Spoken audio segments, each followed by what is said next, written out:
Ce journal vous est présenté par Font des promotions de l'industrie. Votre partenaire privilégié pour la réussite de vos projets.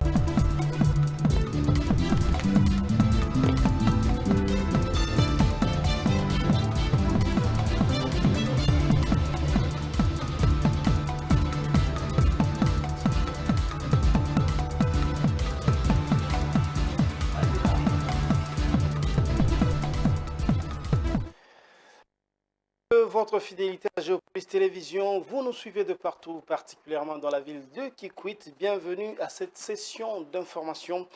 Nous commençons par cette information. Le président de la République, Félix Tshisekedi, a procédé au lancement de la réforme salariale ce jeudi 24 avril au Centre culturel. À l'initiative du ministère de la fonction publique, cette réforme pourra ouvrir une nouvelle ère pour les agents publics. Blaise Kouzola pour les détails.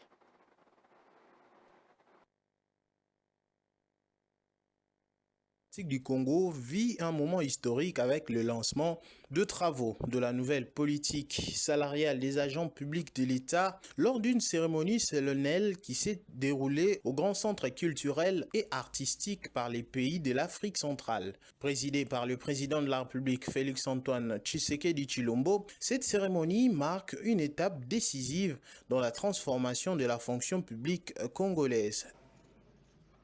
En tant que vice-premier ministre en charge de la fonction publique, il m'incombe à cette occasion de donner une résonance profonde à ce diagnostic en éclairant davantage ces criantes réalités qui nécessitent une action publique forte, urgente et audacieuse. La nouvelle politique salariale vise à mettre fin aux inégalités, à restaurer la dignité des agents publics et à renforcer la performance de l'administration. Elle repose sur des principes clés tels que la justice salariale, la transparence, l'harmonisation des traitements ainsi qu'une meilleure reconnaissance des compétences et responsabilités. Nous traversons une étape décisive de notre histoire.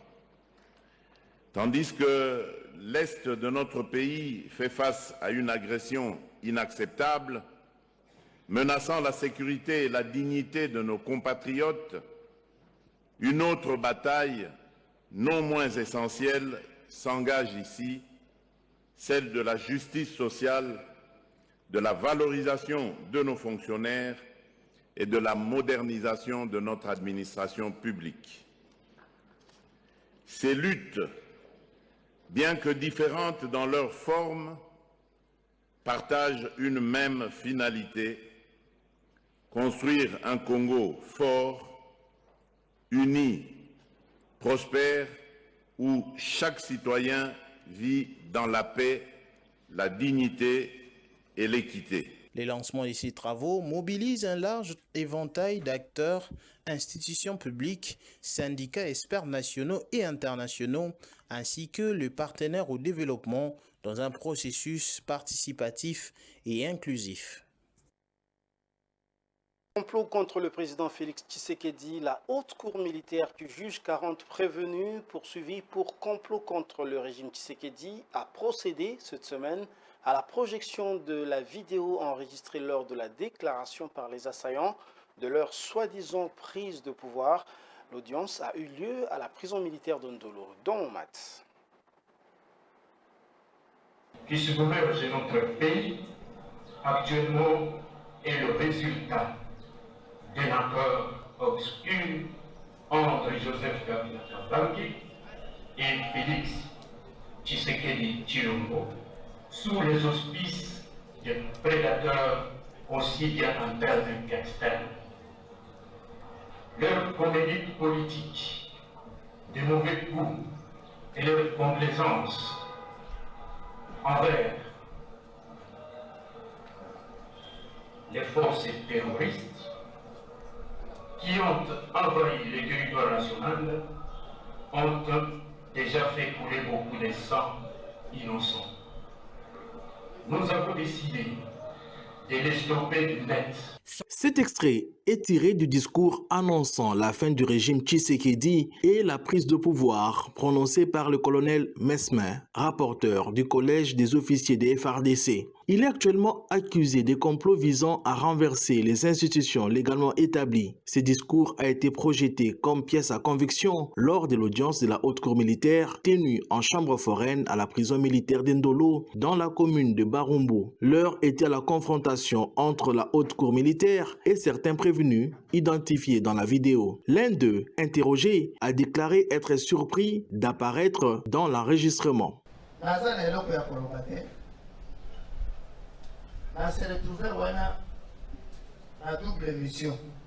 De quelque chose pour la survie de ma maison, pour le reste de ce qu'il avait prévu concernant les renversements du pouvoir, j'ai été tout simplement surpris.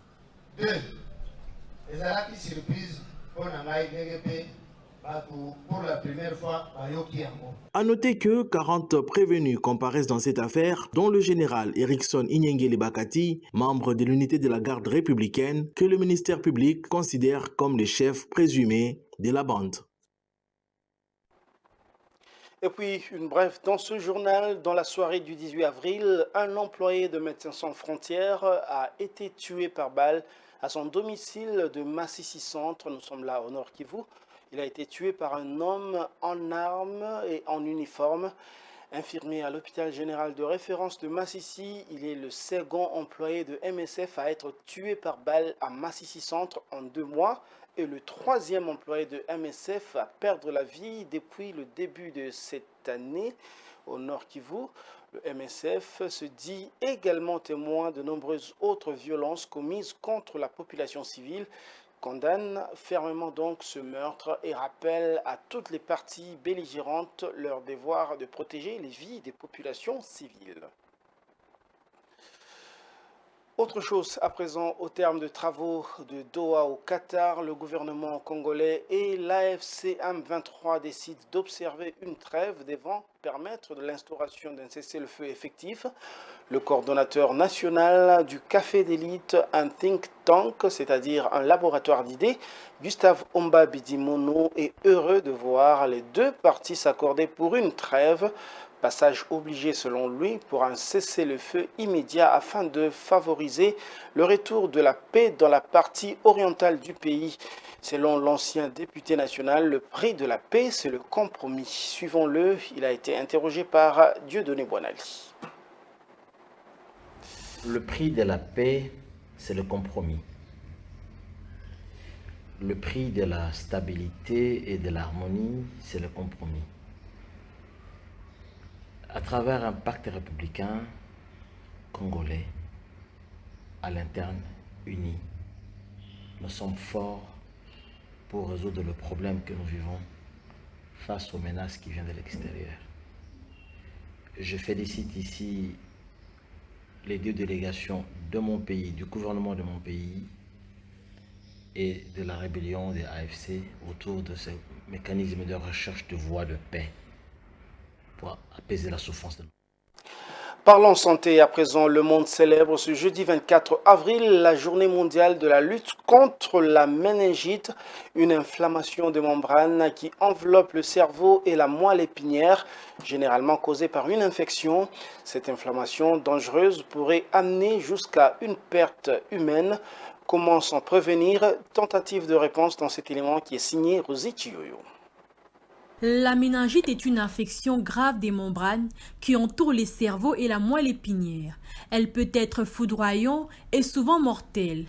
Bien qu'elle puisse survenir à tout âge, elle touche surtout les enfants de moins de 5 ans, notamment les bébés de moins d'1 an, ainsi que les adolescents et jeunes adultes. Elle est souvent causée par des virus, des bactéries ou des champignons et peut entraîner des conséquences graves. On peut avoir des complications neurologiques.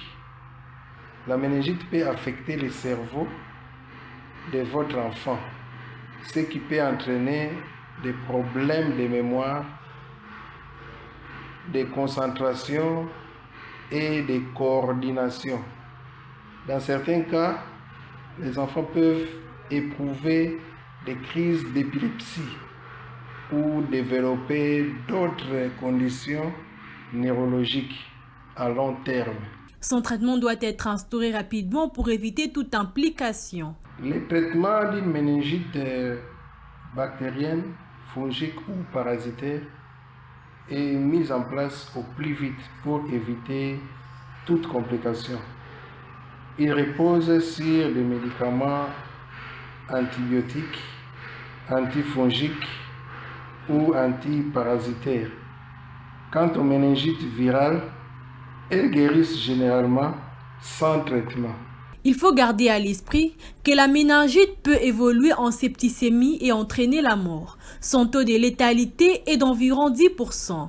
Parmi les survivants, beaucoup gardent des séquelles, retard de développement, convulsions, perte de la vue ou de l'ouïe. En 2024, en République démocratique du Congo, plus de 6100 cas ont été recensés avec 470 décès. Une sensibilisation accrue est essentielle pour prévenir ces drames. Un anniversaire d'un grand chagrin dans le domaine de la musique. 9 ans, jour pour jour, depuis la disparition de Papa Wemba, légende de la musique africaine, roi autoproclamé du village Molokai. Et Géopolis est retourné dans ce quartier, berceau du groupe Viva la Musica, pour recueillir les souvenirs de ses habitants, ce qu'ils gardent en tout cas de cette icône. C'est un reportage qui est signé Patience Lokeke.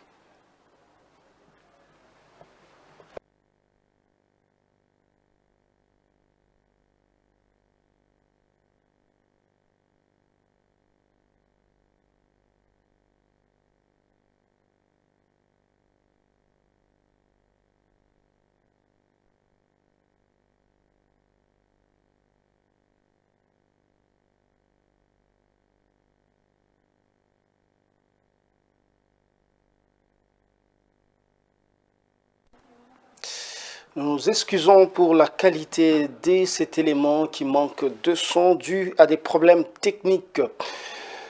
Parlons sport à présent. Qui aligne les arbitres pendant les rencontres de la Linafoot? Cette question résonne dans la tête des sportifs congolais et amateurs du football après les troubles qui ont émaillé la rencontre entre les Aigles du Congo et l'ASV Club. C'était mercredi au stade des Martyrs lors du début des playoffs. Ce qui a causé un début accordé aux Aigles qui visiblement n'a pas franchi la ligne. Blest Kuzola.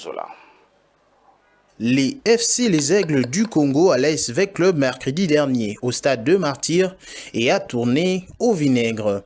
En effet, l'arbitre central de cette rencontre a accordé un but au FC Les Aigles du Congo sur une action où vraisemblablement les ballons n'avaient pas suffisamment franchi la ligne.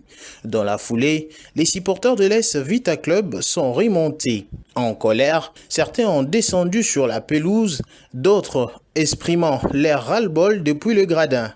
Le bilan est lourd, des sièges cassés, mais surtout des blessés parmi lesquels 2 joueurs de l'équipe adverse. Alors qu'on n'en avait joué que 17 minutes dans ces matchs, celui-ci était définitivement interrompu.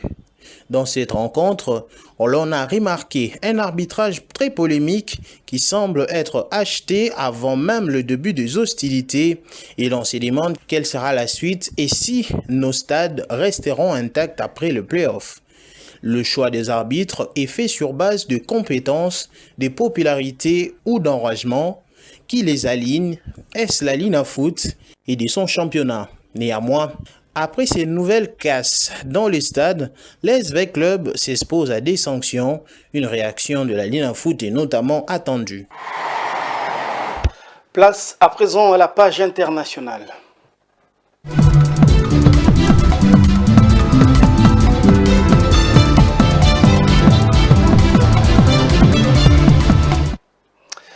La guerre économique entre les États-Unis d'Amérique et la Chine atteint un point critique. D'un côté comme de l'autre, les droits de douane explosent, étranglant les échanges et les entreprises.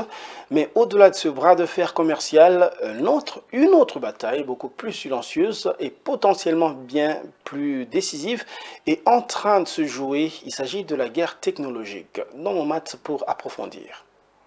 145% des droits de douane américains, 125% côté chinois. Résultat, inflation galopante, chaîne d'approvisionnement asphyxiée, marché boursier secoué. Washington vise les puces, batteries et panneaux solaires. Pékin frappe l'agriculture américaine. Tesla, Apple, Boeing, tous touchés. Les dialogues est rompu. Plus de négociations, seulement des sanctions. Mais derrière les chiffres, c'est une lutte d'influence technologique qui se joue. La Chine ne se contente plus de riposter. Elle innove. Une puce, la risque V, architecture ouverte et indépendante marque une rupture. Pékin mise sur l'autonomie totale. Moins de dépendance, plus de production locale. Pendant que les États-Unis haussent le tarif, la Chine bâtit des usines. Elle forme plus d'ingénieurs que n'importe qui, investit dans la recherche, la fabrication, les équipements. Elle accélère là où Washington freine. Et ce n'est plus un rattrapage, c'est un dépassement. Derrière cette guerre tarifaire, un autre monde émerge. Un monde où la technologie est ouverte, distribuée, libérée du contrôle occidental. Des découplages est donc en marche. Et si cette fracture persiste,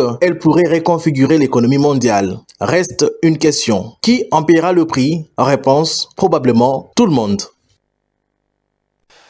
Et pour approfondir ces sujets qui intéressent tout le monde, nous accueillons sur ce plateau Dieudonné Kassongo. Il est analyste économique. Bonsoir Dieudonné. Bonsoir. Voilà, on vient de suivre les États-Unis et la Chine sont engagés dans une sorte de guerre commerciale. D'abord, vous allez nous expliquer c'est quoi quand on dit guerre commerciale entre les États-Unis et la Chine. Il s'agit de quoi? On parle de droits de douane, mais pour le commun de mortels qui nous suivent, ils doivent bien comprendre. Et au-delà de ça, est-ce qu'il faut négocier? Est-ce que c'est de la simple spéculation? Est-ce qu'ils vont finir par négocier ou est-ce qu'ils vont continuer à se battre? Merci beaucoup pour toutes ces questions. Je commencerai par dire, pour éclairer l'opinion, ceux qui nous suivent, qu'une nation n'est pas seulement constituée de sa superficie, oui, non plus de son armée, mais une nation est aussi faite de son économie. Oui. Et voilà pourquoi, lorsqu'on parle de l'armée, on parle de guerre militaire ou nucléaire, mais lorsqu'il s'agit de deux économies opposant deux nations, nous parlons d'une guerre économique. Et pour la Chine, le cas d'espèce, la Chine et les États-Unis, il s'agit bel et bien d'une guerre économique. Et s'il faudrait négocier ou pas, je dirais oui, il faudrait négocier parce qu'il y a de victimes dans tout ce qu'il y a comme opposition ou guerre. Il y a toujours des victimes et pour le cas d'espèce, c'est les consommateurs qui sont victimes. Mon avis est simple, c'est-à-dire les deux pays doivent se mettre d'accord et négocier. Voilà, parce que vous parlez des consommateurs. Déjà du côté des États-Unis, il y a près de 500 millions, on exagère un petit peu. Du côté de la Chine, il y en a près du double, ou bien le double carrément. On voit déjà que du côté des États-Unis, il y a une sorte des gens qui manifestent, qui protestent un petit peu, mais on ne voit pas ça du côté de la Chine. Comment expliquer ça? Effectivement, il y en aura aussi du côté de la Chine, mais il y a ce que nous appelons en économie les effets viennent par rapport aux dispositions qui sont prises par rapport à chaque nation. Je vous donnerai un exemple. Nous sommes dans une guerre. Ici, ce ne sont pas les armes qui sont utilisées. Nous sommes dans une guerre et cette guerre se passe au travers des échanges commerciaux. Et ces échanges-là sont passés au travers de nations par ce qu'on appelle des impositions aux droits des douanes. Et ce sont des instruments qu'utilisent des nations pour réguler une économie par rapport à l'autre économie, pour agir stratégiquement aussi par rapport à l'économie adverse ou d'un pays voisin. Et c'est réfugié dans une sorte de protectionnisme. Effectivement, oui, c'est de ça qu'il s'agit. Alors, qu'est-ce que nous pouvons dire par rapport à cette question que vous m'aviez posée? Oui. Moi, je dirais que la Chine produit ce que les États-Unis consomment plus que la Chine les consomme venant des États-Unis. Je dirais, lorsque la Chine veut consommer, il consomme moins de la Chine que les États-Unis consomment de la Chine. Et lorsque vous appliquez le droit de douane, si les États-Unis appliquent les droits de douane, ils haussent la tarification et que la Chine hausse aussi, c'est lui qui sera plus frappé, ça sera les États-Unis plutôt que la Chine. Parce que vous consommez plus venant de moi que moi je le fais. Alors comment comprendre maintenant la position du président américain? Et il n'a pas perçu cette particularité-là? Et cette position ne vient pas du hasard. Oui. Nous, les économistes, quand nous analysons cette guerre, nous disons que le cœur de cette guerre, c'est pour les États-Unis, il est en train de voir son économie chuter. Oui. Chuter, et son intérêt du côté des États-Unis, c'est d'élever son économie parce que la Chine est en train de monter en puissance économiquement. Et lorsque le produit venant des États-Unis est taxé par la Chine ou tarifés par la Chine, les États-Unis sont en train de voir ces produits s'affaiblir face à la compétitivité. Lorsque je taxe votre produit plus élevé par rapport à ce que toi tu fais par rapport à mes produits, au niveau du marché international, ton produit ou tes marchandises ne seront pas compétitives. Autrement dit, si je mets un tarif plus élevé, les prix de tes produits coûteront cher. Et par rapport à mes produits, les prix ne vont pas coûter cher parce que toi, tu n'as pas taxé au même degré que moi. Alors sur le marché international, les États-Unis sont en train de voir son économie chuter parce que les produits venant des industries produits aux États-Unis sont tarifés à un point où ils ne sont plus compétitifs. C'est ce qui a emmené Trump, lorsqu'il est entré au pouvoir, de réguler avec tous les économistes qui sont autour de lui, de réguler et de répondre rapidement à la Chine. Et cette réponse-là nous conduit à la guerre économique aujourd'hui. Voilà, la guerre économique aujourd'hui, il y a les économistes comme vous qui craignent déjà que ça ralentisse l'économie au niveau mondial. On compare ça à, on va dire, à la grande crise de 1929, on compare ça à la grande crise de Covid. Est-ce que ça va affecter le monde et particulièrement l'Afrique et dans l'Afrique, la RDC? Comment ça peut affecter le monde, l'Afrique et la RDC particulièrement? Effectivement, cela va affecter le monde parce qu'il s'agit de grandes économies. Oui. J'ai lu un article en venant ici où on disait que le monde entier consomme, la consommation de la production chinoise s'élève à près de 40%. C'est-à-dire, c'est que le monde entier consomme, de tout ce que nous consommons, et venant de la Chine, s'élève à près de 40%. Et si au niveau de ces grandes économies-là, leurs productions sont affectées par ricochet, dans le pays comme l'Afrique, ici en Afrique, nous serons touchés, nous serons affectés. Je vais vous expliquer le mécanisme. Lorsque les États-Unis est dans son industrie, ils sont en train de produire, ils dépendent dans son industrie de certains éléments qui viennent de la Chine. Et si les États-Unis taxent les produits chinois qui entrent, ces produits chinois seront achetés plus cher par les industries américaines. Et lorsque ceci entre dans la production, dans l'industrie américaine, ils vont vendre ça à un prix élevé. Et par ricochet, si les États-Unis amènent ces produits-là en Afrique, ces produits-là n'auront pas le même prix lorsque celui-ci était taxé moins cher par rapport à la situation du départ. Donc, ce qui arrive aujourd'hui va affecter l'économie mondiale. Mais cela ne sera pas directement. Ça veut dire les effets ont commencé au niveau des États-Unis, vous avez vu les marches. Mais ces effets-là vont retomber à notre niveau en Afrique, en Asie et partout ailleurs. Et surtout RDC qui a comme premier partenaire commercial la Chine. Effectivement. Près de 50% avec les produits miniers. Oui. Dieudonné Kossongo, un vrai merci beaucoup d'avoir répondu à notre invitation et d'avoir éclairé nos téléspectateurs. On va donc poursuivre avec ce journal. Après l'USAID, Washington met fin immédiatement au projet de Millennium Challenge Corporation avec une notification à venir pour les pays partenaires d'ici à 40 jours. En Afrique, seuls le Sénégal et la Côte d'Ivoire auront un délai pour achever les chantiers en cours. Francine Moukeva pour plus de détails. Les compagnies pétrolières internationales privilégient la vente des briques à des négociants étrangers, principalement en Asie, en Méditerranée et en Afrique australe. Ces traders revendent ensuite les mêmes briques au Nigeria avec une prime de 5 à 6 $ par baril par rapport au prix des marchés. Ces contournements concernent notamment la raffinerie de Dangote et plusieurs raffineries modulaires nigérianes contraintes d'acheter du brique plus cher ou d'en importer depuis d'autres pays comme les États-Unis, l'Angola et l'Algérie. Pourtant, les codes pétroliers adoptés en 2021 imposent aux producteurs présents dans les pays de réserver une partie de la production en raffinerie locale. La Commission nigériane de régulation du secteur ANAMO a rappelé aux producteurs dans une lettre datée du 2 février 2025 que l'exportation du brique destiné aux raffineries locales était illégale. Elle a annoncé que les cargaisons concernées ne devront plus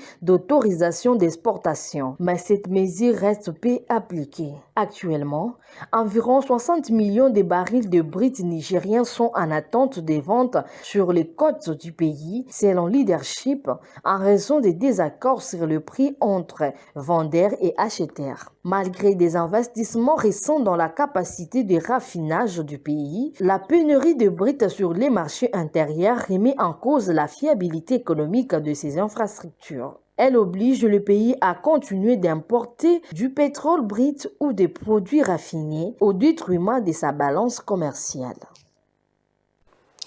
Place à présent à la revue de presse dans cette sélection et commentaires signés dans mon mat.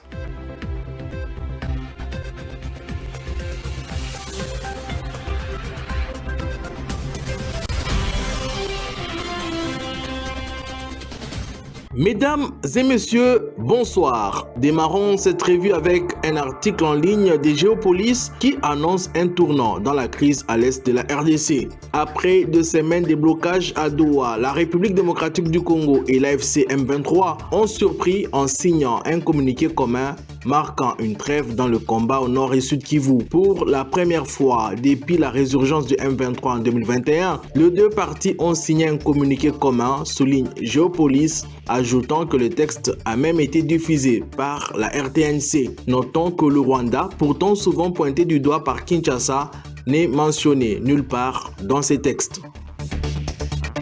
S'il est vrai, ajoute la référence plus, que ce n'est pas encore un accord de cessez-le-feu, ni non plus une trêve, mais à ce stade, avec ces communiqués dans lesquels les 2 parties affirment avoir convenu de travailler ensemble à un accord, c'est déjà une déclaration d'intention qui augure les débuts des vraies discussions.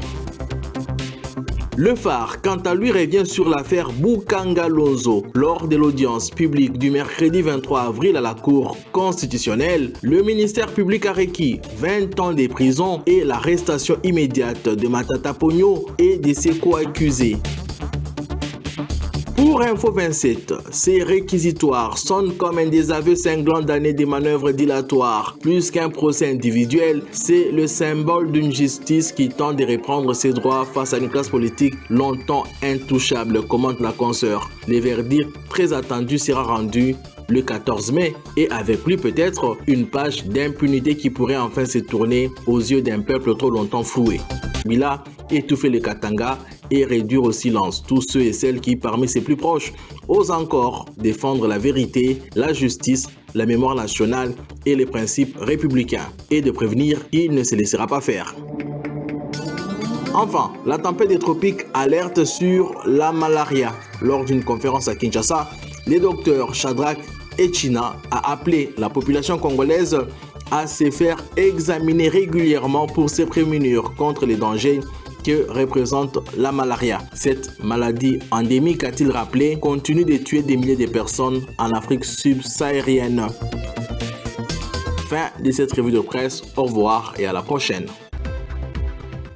Et c'est la fin de cette édition. Merci de l'avoir suivi, particulièrement depuis la ville de Kolwezi, dans la commune de Kapata et Moussonoï et à Manika également. Restez fidèles à nos programmes. Vous suivrez dans les minutes qui suivent l'émission Chemin Critique. Willy Kalenga y reçoit André Alain Atondou. Bonne soirée chez vous.